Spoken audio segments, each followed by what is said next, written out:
Plant kingdom, plant kingdom जो है वो एक अलग से किंगडम है फोटो ऑटोट्रॉपिक ऑर्गेनिज्म की, जो अपना फूड खुद जनरेट कर सकते हैं in the presence of light and chlorophyll, taking the water and carbon dioxide as their food.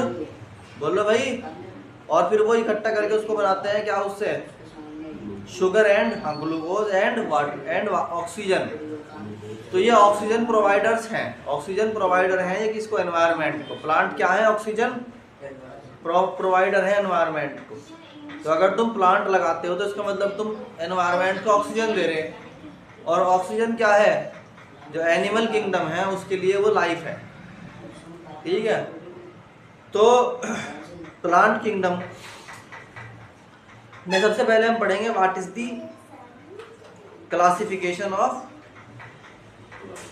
Classification क्या होता है, किसी भी लिविंग ऑर्गेनिज्म्स को उनकी कैरेक्टरिस्टिक्स के बेस पर अलग अलग करना। जैसे हमने एक तरह के प्लांट एक जगह डाल दिए, एक तरह के प्लांट एक जगह डाल दिए, एक तरह के एनिमल एक जगह। तो ये क्लासिफिकेशन बेसिकली 3 सिस्टम के अंदर करा गया है। There are 3 types of classification. सबसे पहले इसके अंदर पढ़ेंगे हम क्लासिफिकेशन क्या होता है। Classification, what is classification? It is 3 type, यानी कि the method of arrangement, the method of arranging the species into different groups। अलग अलग ग्रुप्स के अंदर इनको क्या करना, डिफरेंशिएट ग्रुप में डाल देना। कॉल्ड क्या कहलाता है भाई, क्लासिफिकेशन। ठीक है। 3 तरह का होता है ये। Number 1 artificial system of classification, याद कर लो, artificial system of classification. Number 2 होता है इसके अंदर natural system of classification. And third is phylogenetic system of classification.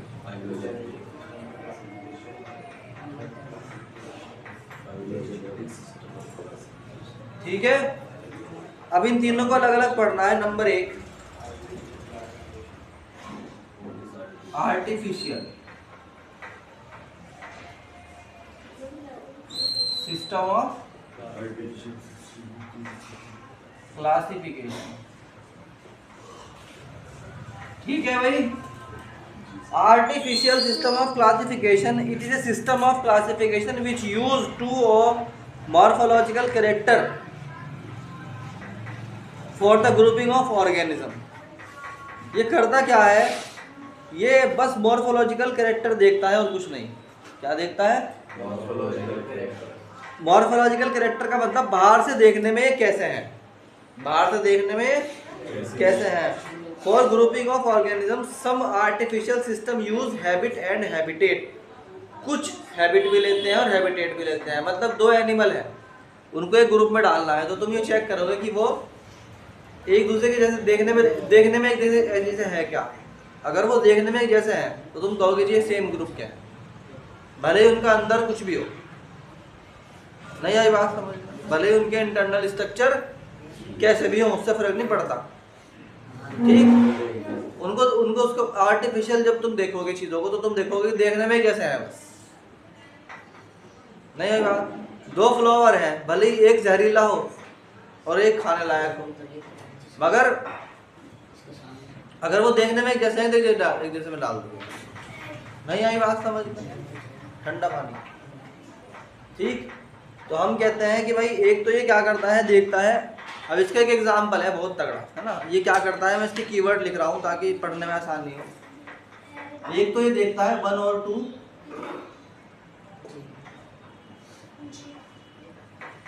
Morphological character, morphological characters देखता है। एक ही हैबिट, यानी वो रहने वाला क्या कहाँ का है, क्या खाता है और क्या पीता है, और हैबिटेट देखता है। नहीं आई बात समझ में? इसका एग्जाम्पल है इसका एरिस्टोटल क्लासिफिकेशन। एरिस्टोटल के बारे में सुना है? कौन था एरिस्टोटल के बारे में सुना है क्या? नहीं सुना तो फिर तो पानी में डूब के मर जाओगे। पता है कितना बड़ा आदमी है ये? साइंस में सबसे पहले काम करने वाले लोगों में से एरिस्टोटल है, अरस्तु। हाँ, मेडिसिन में बहुत बड़ा काम किया है, बायोलॉजी में, फिलोसफी में बहुत बड़ा काम किया है। एरिस्टोटल, अरस्तु, ठीक। उसने जैसे फॉर एग्जांपल इसी पेज के ऊपर बताया कि there are 2 types of animal. Aristotle ने कहा कि कितने तरह के एनिमल्स हैं? एनिमल्स को उसने कहा 2 तरह के होते हैं, ठीक है। इनेमा और एनेमा। एनेमा और इनेमा।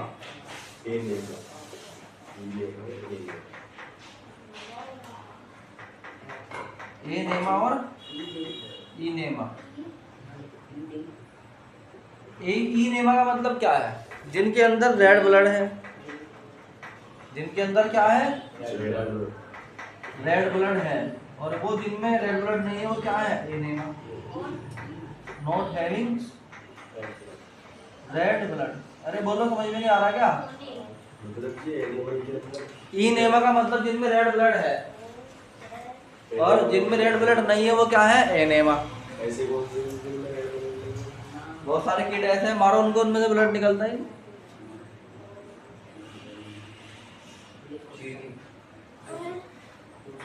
बहुत सारे हैं ऐसे तो जिनमें नहीं होता। तो उसके क्लासिफिकेशन में क्या था भाई, सुनो ध्यान से। इसी तरह उसने क्या कहा, और भी लिए उसने, एक क्लासिफिकेशन बनाया उसने और एनिमल्स का। उसने क्या बनाया? एक और बनाया, ठीक है। एक को उसने कहा ये है फ्लाइट वाले, और एक को कहा उसने नॉन फ्लाइट। एक जो उड़ते हैं, एक जो नहीं उड़ते हैं, ठीक। अब फॉर एग्जाम्पल एक एनिमल ऐसा है जो उड़ता है मगर है मेमेलियन। सोचो कौन है वो?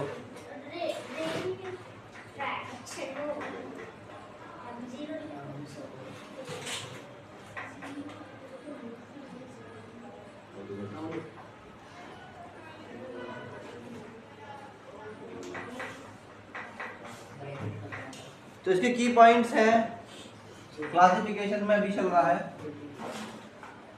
इट टेक्स या इट कंसिडर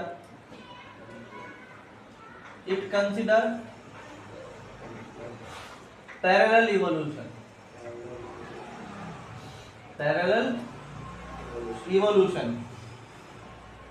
अब ये पैरेलल इवोल्यूशन के बारे में समझो क्या होता है ना। पैरेलल और प्रोग्रेसिव,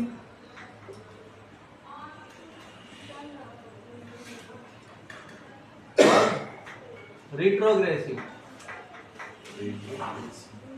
ये हर तरह का क्या करता है। तो क्या मतलब है इस बात का जो लिखा मैंने, इट कंसिडर का मतलब, यानी कि जो क्लासिफिकेशन है कौन से वाला? आर्टिफिशियल क्लासिफिकेशन जो है। जब मैं लिखाऊंगा ना, लिखना भी टेस्ट में कि आर्टिफिशियल क्लासिफिकेशन, तो यही लिखना होगा जो मैं लिखवा रहा हूँ। जो भी लिखवा रहा है सब कुछ लिखना है इसके अंदर, इसे बढ़ा के। ये तो कीवर्ड लिख रहा मैं, तुम्हें लिखोगे इसको फैला के पूरा का पूरा। सबसे पहली बात, पैरेलल इवोल्यूशन, मतलब सारी स्पीशीज बढ़ रही, एक साथ बढ़ रही, एक का भी हो रहा दूसरे का भी हो रहा इवोल्यूशन, ठीक है नहीं है। मगर एक के इवोल्यूशन में दूसरे का इवोल्यूशन भी हो रहा है और लगातार हो रहा है। इसका मतलब अभी भी गुंजाइश है कि बंदर इंसान बनेगा आगे जाके। मतलब पैरेलल इवोल्यूशन का मतलब यह है कि तुम ये मान के चलो कि ह्यूमन कभी सांप की तरह था, अब जो सांप है वो फ्यूचर में जाके क्या बनेगा? ह्यूमन बनेगा। यानी हम ये नहीं मानते, हम ये मानते हैं कि उसका अलग इवोल्यूशन हो रहा, हमारा अलग इवोल्यूशन हो रहा। मतलब हम क्या समझते हैं कि हमारा इवोल्यूशन नहीं हो रहा। अब जो दुनिया है इस टाइम, जो खड़ी है इस टाइम, दुनिया सोचती है कि इवोल्यूशन हो नहीं रहा। इवोल्यूशन में क्या होता है, एक बाल बढ़ने में, एक स्पीशीज को सिर्फ एक बाल बढ़ने में 1 लाख साल लग जाते हैं। कान को 1 मिलीमीटर मुड़ने में 1 करोड़ साल लग जाता है। 1 लाख साल 2 लाख साल कोई बड़ी बात नहीं है इवोल्यूशन के लिए। इवोल्यूशन का मतलब क्या है, ह्यूमन था, तुम्हें एक दिन बताया था मैंने, सेल था, सेल से धीरे धीरे धीरे धीरे डेवलप हुआ, सांप की तरह भी शायद आया जमीन पर, बिल्कुल सांप की शेप थी इसकी कभी, है ना, मछली की तरह भी रहा है, चूहे की तरह भी रहा है, कुत्ते की तरह भी रहा है, बढ़ता रहा बढ़ता रहा बढ़ता रहा। और आज जो खड़ा है ना, इससे पहले किस था, एपेक्स की तरह था, बंदर की तरह था। ठीक, तो ये जो चेंजेस इसमें आए हैं ना, ह्यूमन के अंदर चेंज आए हैं, वो 20-20 लाख साल में एक चेंज आया। अभी भी हमारी बॉडी के अंदर क्या पता क्या चेंज चल रहा, मगर वो एकदम बदलने लगने का, एक दो पीढ़ी में, है ना। 1 लाख साल में जाके पता लगेगा कि सिर जो है उसका आकार छोटा हो गया। अब ह्यूमन माइंड जो है वो लगातार बड़ा होता जा रहा। जो चेहरे हैं वो लोगों के, पहले वो कैसे होते थे कि यहाँ से छोटा, यहाँ से बड़ा, फिर यहाँ से गोलाई में होता था चेहरा। अब आदमी जितने भी लोग नए हैं ना, जो बच्चे नए हैं, उनके सिर बड़े हो रहे। सिर बड़े होने का मतलब है कि they are using more minds. अब चेहरे की शेप हमारी कैसी है, यहाँ से बड़ा होते होते यहाँ छोटा हो जाता है। अब तो दाढ़ी भी बनवावे लोग आगे वाले। अब जो चेहरे की शेप इंसान की चल रही ना, लेटेस्ट आने वाले जो ट्रेंड में चल रही, वही चल रही, ठीक है, नहीं है, यही चल रही है, नहीं चल रही। और ये वाला और एक्स्ट्रा लार्ज हो, कोई दिक्कत नहीं। पहले किसी का सिर बड़ा हो जाता था तो कहते हैं लोग सिर बड़ा है इसका, तो ठीक है, नहीं है। जबकि पहले जो है ना, लोगों का ख्याल होता था, इस तरह की शेप होती थी, यानी कि चकोर टाइप शेप लोग बनाते थे ना चेहरा, तो इस तरह का बनाते थे, कॉपी पे भी चेहरा, है ना भाई। किसी को कोई बच्चा अगर पेंटिंग बनाता था तो ऐसे बनाता था पहले से पेंटिंग, है ना। अब ऐसे बनाता है, वी शेप, ठीक है, नहीं है। तो the characters of human being is changing, ठीक। मगर तो ये क्या है, पैरेलल इवोल्यूशन का मतलब तो है कि सबके सब एक तरह अलग अलग इवॉल्व कर रहे हैं, है ना। और एक होता है प्रोग्रेसिव इवोल्यूशन, इसका मतलब सब लगातार बढ़ रहे हैं एक ही तरफ को, ठीक। यानी अभी भी ये गुंजाइश है कि जो पानी के अंदर सेल है वो एक दिन ह्यूमन बन जाएगा, ये सोच रहे हैं लोग बाग। एक होता है रिट्रोग्रेसिव, मतलब घटने वाला, इसमें लगातार क्या हो रही, घटाई, डाउन जा रहे हैं कुछ एनिमल्स। रिट्रोग्रेसिव का मतलब है कि कुछ एनिमल डेवलप हो गए, एक टाइम वो 100% डेवलप हो गए थे, अब वो वापस जा रहे हैं डाउन की तरफ। नहीं आई बात समझ में? तो हम कहते हैं कि रिट्रोग्रेसिव का मतलब होता है, वो समझता है कि एक चीज अपने लेवल पे आई, हाईएस्ट लेवल पे आई, अब वो डाउन की तरफ है, उसमें कमी आ रही है। तो ये मानता है ऐसा। यह है natural system of classification. Organism of different affinities get arranged in the same group like bird, bat, insect and flight animal and or cacti। इसने कहा कि स्पीशीज जो है वो किसकी, of similar, species of similar, है ना, affinities of, sorry, different affinities of different, हालांकि वे क्या है, अलग अलग एफिनिटीज की हैं, अलग अलग उनके दुनिया है, ठीक, अलग अलग उनके तरीके हैं, तौर तरीके हैं दुनिया में जीने के, मगर उनको एक जगह डाल दिया गया। जैसे बर्ड, एग्जाम्पल है इसका बर्ड एंड बैट। उसने कहा क्योंकि ये फ्लाइट है, दोनों क्या है, बर्ड एंड बैट्स, क्या कहा उसने, दोनों फ्लाइट है, इसलिए जगह डाल दो। ये गलती है, मिस्टेक है इसकी। आर्टिफिशियल ने क्या कहा, जो उड़ने वाले हैं वो एक जगह सारे के सारे। भाई उड़ने वालों में तो 2 आ गए, बैट भी आ गया, और मान लो तुम्हारा जो है पिजन भी आ गया। उसने कहा पिजन और बैट एक जैसे, ठीक। चमगादड़ कैसे हो जाएंगे एक जैसे? चमगादड़ को मेमोरी ग्लैंड भी होती है। ये मैमेलियन है। अब भी समझ में नहीं आई बात? मॉर्फोलॉजी के अकॉर्डिंग तो ये चिड़िया सी है देखने में, मगर ये लाइफ के हिसाब से आती है उस कैटेगरी में भैंस आती है। मेमोरी ग्लैंड है इसको, ह्यूमन के साथ ह्यूमन की तरह मेमोरी ग्लैंड है, बच्चों को दूध पिलाता है बैट। आई नहीं बात समझ में? तो अगर तुम इंटरनल स्ट्रक्चर देखोगे तो तुम कहोगे कि तो मैमल्स है, ये बर्ड है, इसको तो नहीं होती मेमोरी ग्लैंड, पिजन को। बोलो इसका मतलब क्या हुआ कि बर्ड और बैट्स को आर्टिफिशियल सिस्टम ने कहा रखा, सेम जगह रखा, जबकि वो है अलग अलग। तो इसने क्या किया, इसकी बात कुछ जगह तो सही लग गई, इसकी बात कुछ जगह तो सही लगी, इसने कहा हाँ भाई सही बात है, क्योंकि बहुत सारे एनिमल्स को इसने इकट्ठा कर दिया एक जगह, मगर बहुत सारी जगह ये गलत भी है। अब भी नहीं आया समझ में? तो ये था तुम्हारा आर्टिफिशियल सिस्टम ऑफ क्लासिफिकेशन। दूसरा है इसके अंदर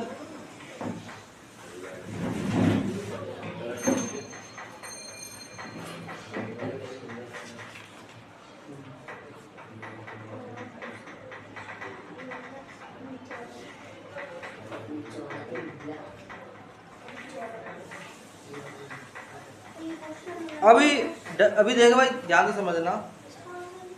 तो अगर मैं इसको पॉइंट्स पे लिखवाऊं तुमसे कि भाई पॉइंट क्या है इसके पॉइंट्स के बारे में ध्यान से समझो। तो कुछ की पॉइंट्स लिखवा देता हूँ, इसके में की पॉइंट याद कर लेना, उन्हीं के बेस पे क्वेश्चन आ जाएगा भाई, जहाँ जाना होगा नीट वीट में।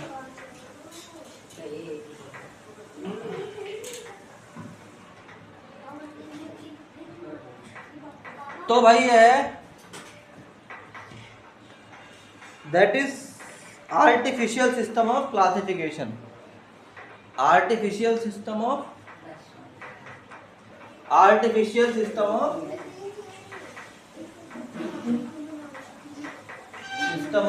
क्लासिफिकेशन।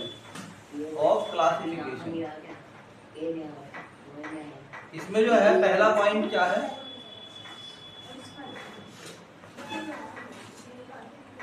ये हाईली यूजफुल है इन the field for quick identification of organism. Useful है किसमें? इन द फील्ड ऑफ क्विक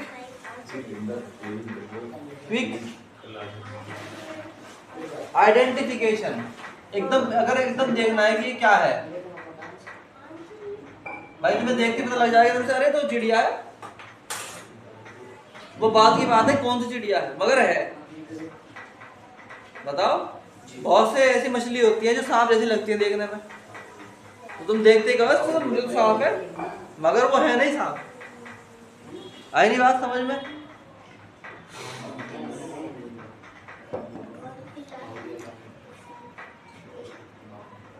ठीक।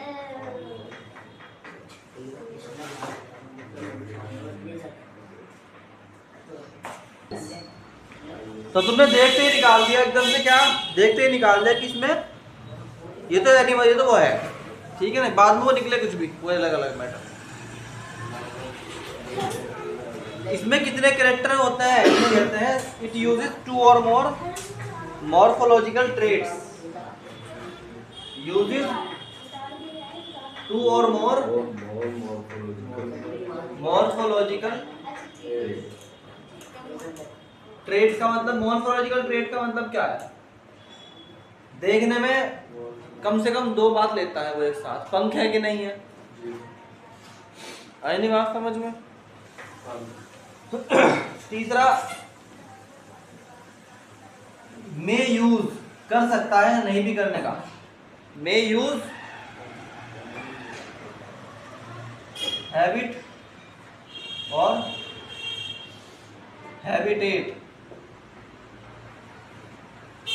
For as a criteria.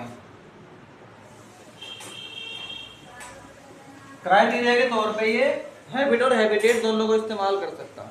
ठीक है, हैबिट का मतलब रहते कहाँ है, पेड़ पे रहते हैं, जमीन पे रहते हैं, ठंडी जगह पे रहते हैं, गर्म जगह पे रहते हैं, कौन सा खाना खाते हैं, ये कौन से एनवायरनमेंट में रहते हैं, उस पर भी डिपेंड करता है। नहीं आई बात समझ में? और अब ये कौन सी बात नहीं देखता, डज नॉट कंसिडर, ये भी तो बताओगे कौन सी बात नहीं देखता। पेपर में पूछ लेगा, बताओ जी आर्टिफिशियल सिस्टम कौन सी बात नहीं देखता, तो ये अंदर की बात नहीं देखता। ये शरीफ आदमी है, बार बार देखे अंदर क्या है, एनाटॉमी। एनाटॉमी तुम कब देखोगे, जब तुम किसी एनिमल को अंदर से काट के देखोगे उसके अंदर क्या है। जब तक तुम किसी एनिमल को अंदर से काटोगे नहीं, जब तक तुम उसके अंदर की एनाटॉमी जान नहीं सकते कि उसकी बॉडी में क्या है। तो ये एनाटॉमी नहीं देखता, बस ये बाहर से देखता है। ठीक है, नहीं देखता साइटोलॉजी। साइटोलॉजी का मतलब उसका सेल का स्ट्रक्चर क्या है। ठीक, नहीं देखता साइटोकेमिस्ट्री। साइटोकेमिस्ट्री का मतलब उसके बॉडी में कौन से केमिकल्स हैं, उसके सेल में कौन से केमिकल बनते हैं, कौन से केमिकल नुकसान देते हैं, कौन से केमिकल कंज्यूम होते हैं। और क्या देखता, बायोकेमिस्ट्री, उसकी बॉडी क्या प्रोड्यूस करती है और क्या कंज्यूम करती है, बायोकेमिस्ट्री। नहीं देखता ये बताना कि कौन से नहीं देखता है। और जेनेटिक्स नहीं देखता। जेनेटिक्स का मतलब जीन एंड क्रोमोसोमल स्ट्रक्चर को नहीं देखता। और जेनेटिक्स नहीं देखता। और ऑन्टोगोनी, ये बताऊंगा अलग से बाद में कि क्या होती है ऑन्टोगोनी, फिलहाल इसको लिख लो।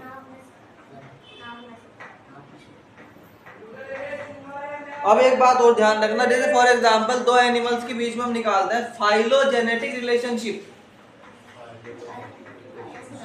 यानी इवोल्यूशन के हिसाब से कब कटे। जैसे ह्यूमन के सबसे नियर कौन है दुनिया में, इवोल्यूशन के हिसाब से हम किन में से निकले,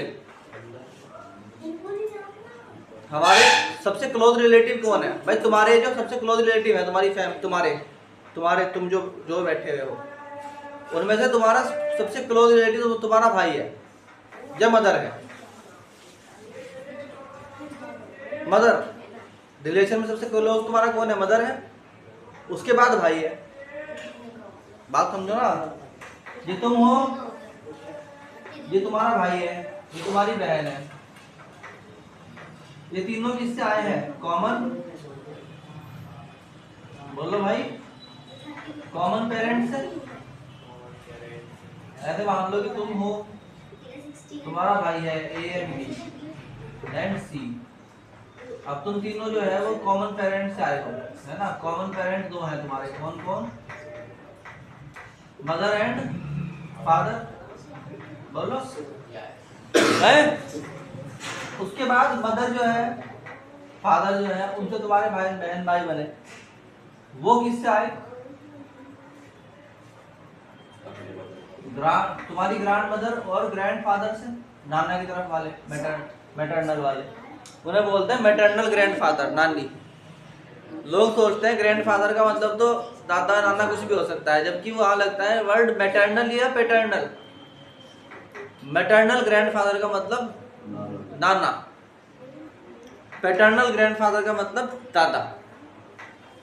ये आ गया समझ में। ऐसे ही यहाँ पर भी क्या होगा, मैटरनल और, ठीक। अब वहां से तुम्हारा एक क्या है, अंकल, कौन से, मैटरनल अंकल, मामू। इधर से कौन है, ग्रैंड मदर ग्रैंड फादर। इधर से भी तुम्हारा क्या है, अंकल, कौन से, पैटर्नल, चाचा। उनके बच्चे,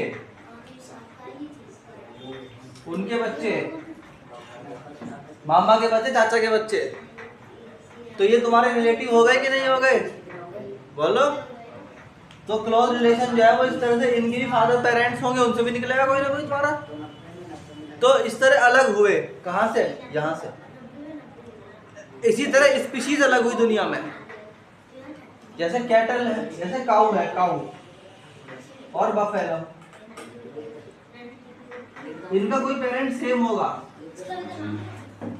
तो तुम कहोगे cow is the close relative of buffalo. ठीक, इस तरह इवोल्यूशन के हिसाब से ह्यूमन का सबसे क्लोज रिलेटिव कौन है? The closest relative of human kind is Apis, APES, ढूंढना। ठीक है, फिर उसके बाद थोड़ा और दूर जाओगे तो कौन है? मंकी।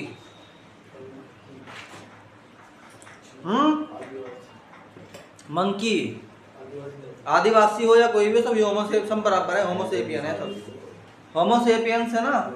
तो उसका देखना है, तो ये क्या कह रहा, फाइलोजेनेटिक का मतलब यही होता है।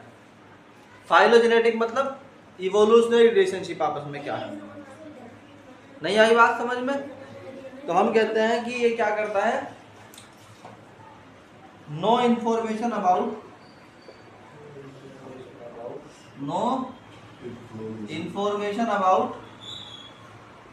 फाइलोजेनेटिक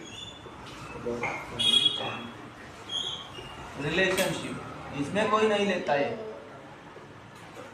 नहीं आई बात समझ में?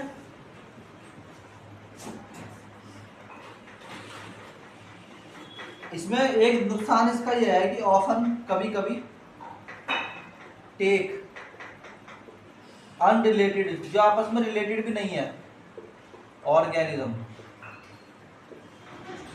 इन वन ग्रुप, एक ही ग्रुप में ले लेता है कभी कभी, या उनको जो एक जैसे है भी नहीं उनको। जैसे एग्जांपल बताओ फटाफट। बैट एंड बर्ड, आई कि नहीं आई बात समझ में? उसके बाद है इसमें रिलेटेड ऑर्गेनिज्म सेपरेट हो जाते हैं, तो कोई बात नहीं, तो एक ही बात है। ठीक, अब एक है इसके अंदर natural system of classification, natural system of classification, natural system of classification.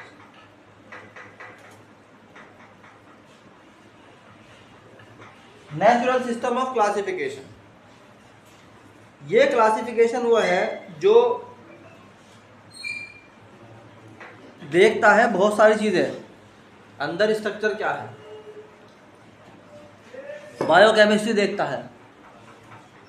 है, साइटोलॉजी देखता है, हर चीज। अब मैंने इनको एक साथ क्यों लिखा, क्योंकि तुम्हारे याद करने में आसानी होगी इनके, जो इसमें है वो इसमें है कि नहीं है उसके अकॉर्डिंग याद कर लो। 6 पॉइंट है, सिर्फ 6 पॉइंट है, 6 पॉइंट है ना। तो नेचुरल सिस्टम ऑफ क्लासिफिकेशन में पहला है, natural system often employ artificial keys for quicker identification in the field of, because system as such is difficult to operate in the field. ये क्या करता है, ऑफन यूज, कभी कभी क्या करता है, यूज करता है, ऑफन यूजेस आर्टिफिशियल, क्या, आर्टिफिशियल मेथड ऑफ आइडेंटिफिकेशन।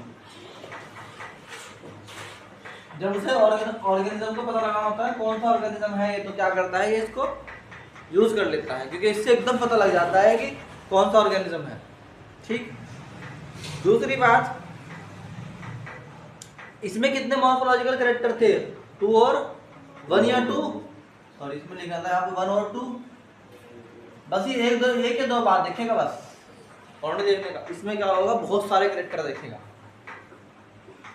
क्या होता है, यूजेस 2 और more, या बल्कि ऐसा लिखो तुम, सेवरल, बहुत सारे, सेवरल मॉर्फोलॉजिकल ट्रेड्स। अरे बोलो, समझ में नहीं आ रहा क्या? yes, तीसरी बात,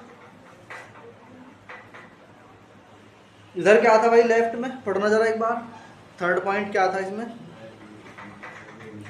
यूजेस हैबिट और habitat for criteria. Natural system क्या करेगा? Never use, never use habit, हाँ नेवर यूज हैबिट और हैबिटेट। मैंने कान खा गया, तुम एक बार दिमाग लगा के पढ़ो तो एकदम याद हो जाएगा। ठीक, एज क्राइटेरिया।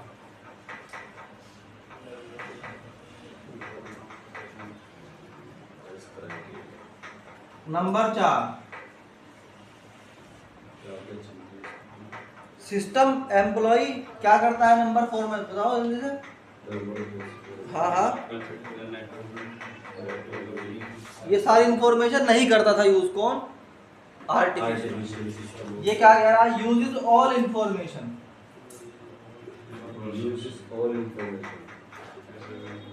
सारी। कौन सी? Biochemistry,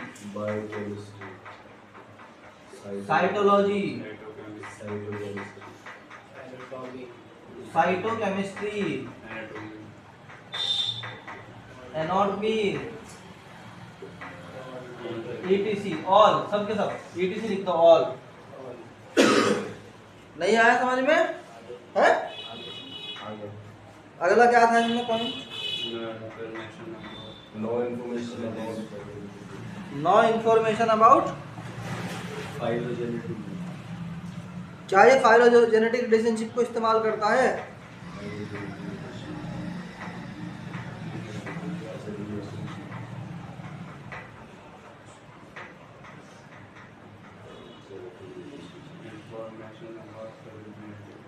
yes,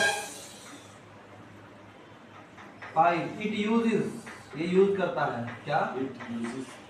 phylogenetic relationship. नहीं आई क्या बात समझ में? करता है, करता है यूज। 6 में क्या था? हाँ, often take unrelated organism in one group. ठीक है, नहीं है? इसमें ये काम होता है बट ऑफन नहीं होता, हमेशा नहीं होता इसमें। सम टाइम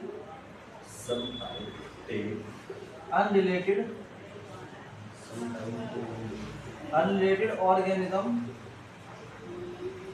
ग्रुप हो जाते हैं, ग्रुप में हो जाते हैं।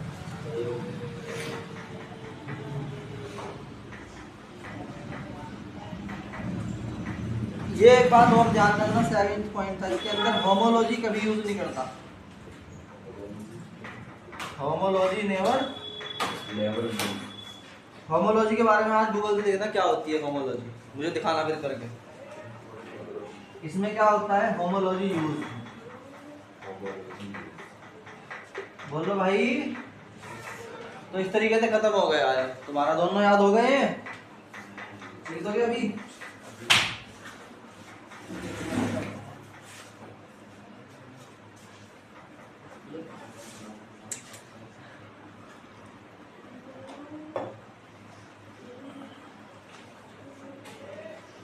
अब है इसके अंदर लास्ट है, that is phylogenetic system of classification. Phylogenetic system of classification क्या है?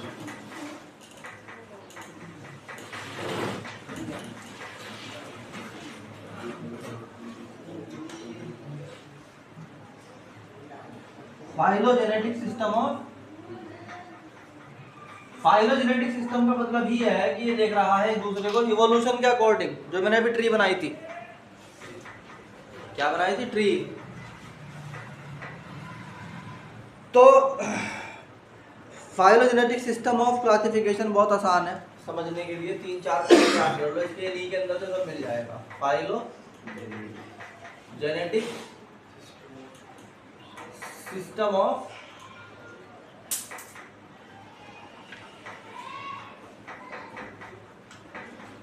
बच्चा बहुत ज्यादा याद करने से होशियार नहीं होता, बच्चा बहुत ज्यादा एनालिसिस करने से होशियार होता है।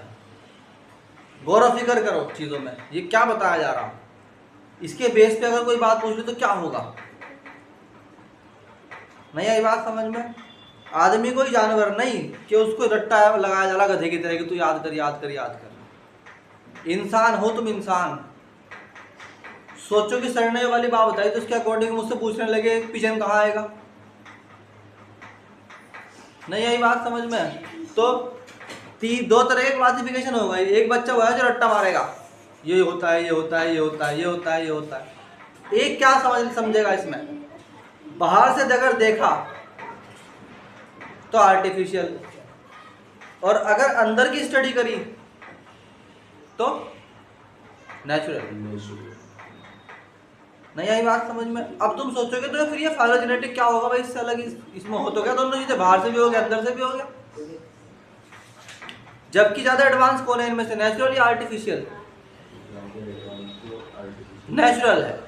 आर्टिफिशियल के अंदर सिर्फ दो बातें देखी जा रही है कि वो चीज उड़ती है कि नहीं उड़ती है। नेचुरल के अंदर क्या देखा जा रहा, बहुत सारे कैरेक्टर देखे जा रहे हैं। उसमें क्या देखा जा रहा, साइटोलॉजी नहीं देखी, इसमें देखा जा रहा साइटोलॉजी। तो एडवांस कौन हुआ? फिर मैं ये तो बोल रहा कि रट्टा मारने में तुम इतने, और अकल लड़ाने में इतनी सी बात समझ में नहीं आ रही कि वहां पर इतने सारे चीजें। भाई एक बंदा देख रहा सिर्फ एक चीज कि तुझे बुखार हो रहा कि नहीं हो रहा है, डॉक्टर तो ये देख रहा। एक डॉक्टर पहचान कर लेता है तुम्हारी हर बात की। ज्यादा एडवांस कौन है?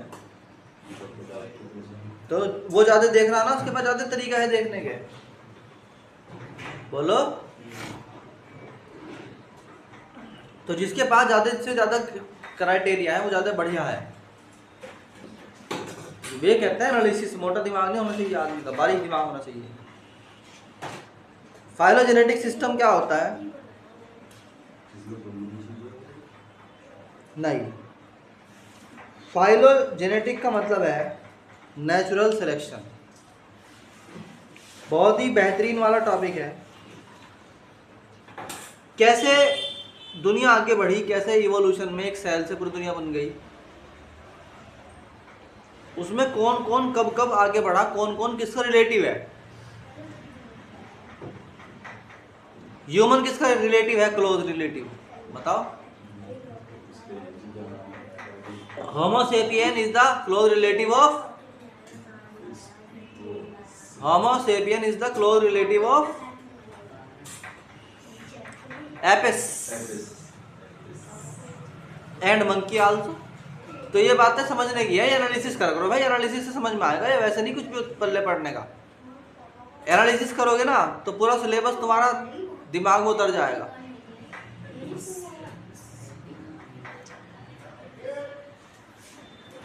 अब ये क्या कहता है, फाइलोजेनेटिक सिस्टम इज क्या है? It is based on